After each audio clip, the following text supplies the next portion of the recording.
لوگ اس دن کو دور سمجھتے ہیں جبکہ ہماری نظر میں وہ قریب ہے، جس دن آسمان ایسا ہو جائے گا جیسے پگھلا ہوا تانبا، اور پہاڑ ایسے جیسے رنگین اون، اور کوئی دوست کسی دوست کو نہ پوچھے گا حالانکہ ایک دوسرے کو سامنے دیکھ رہے ہوں گے۔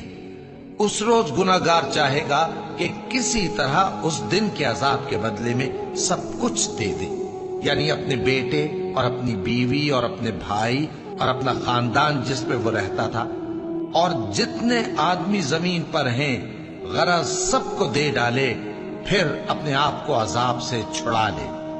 لیکن ایسا ہرگز نہیں ہوگا۔ وہ بھڑکتی ہوئی آگ ہے، کھال ادھیڑ کر کلیجہ نکال لینے والی۔ وہ ان لوگوں کو اپنی طرف بلائے گی جنہوں نے دین حق سے اعراض کیا اور منہ پھیر لیا، اور مال جمع کیا پھر سینت سینت کر رکھا۔